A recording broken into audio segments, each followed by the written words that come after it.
It's me. Okay, tell me when you're ready. We're ready. Okay.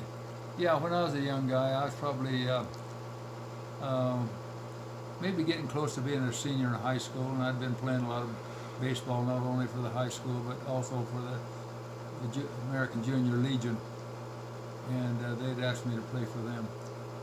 And we were having a home team, a home baseball game, and we were playing a team from up around Clifton, Arizona, and Morenci up there, and those both are their main employment was the open pit copper mine, and they were 99% Hispano, Oh, and we were miners. playing them. And there was a close call on third base. They had runners on, and there was You were playing catcher? I was the catcher, and they played. They had a close call. A guy tried to steal third base, and it was real close play, and the umpire called him out. Well, they were very unhappy, and then loaded the bench and went down there, and it ended up in a fight, and he was trying to punch around on different guys.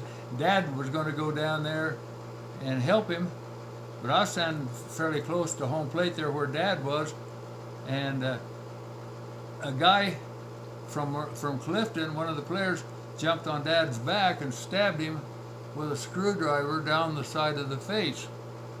And Dad went over to the bat pile and got a bat, and I knew what he was going to do with that bat. That Mexican dish was very close to the end of his span here on Earth, but I got to Dad, and I somehow or another I convinced him that he hadn't ought to do that.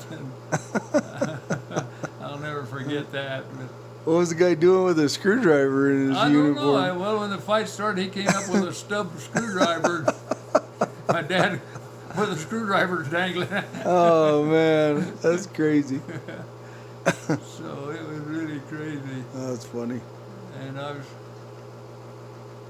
I know my dad was really a good fighter. He had really a good reputation. And my brother Rusty said that the soldiers from down at Fort Huachuca, Arizona, which is down by Tucson, they would come up to Stafford on Saturday night to the bars up there, and my dad would be there, and they would get kind of looped up, and big fights would start up. And I remember Dad was in one of those fights, and the guy I guess he's fighting with went outside and got a crank or some kind of tool out of his car and came back and hit my dad right in the mouth, knocked his two front teeth out. And I remember I was at home when he came home, his two teeth were missing, and he was so angry about that because he was very conscious of his looks. He always groomed himself well and everything, and he was a very good looking man.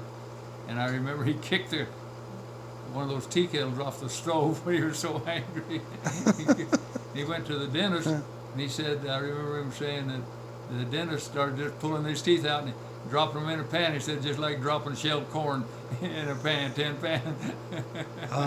There went his teeth. Then he got false teeth after that, or He what? had false teeth after that, and he hated it, and he didn't ever want to be seen without them, so he even slept with them. Oh, is that right? Yeah. That's funny. Let me tell you so you can record it, one of the interesting stories. Here, hang on just a sec.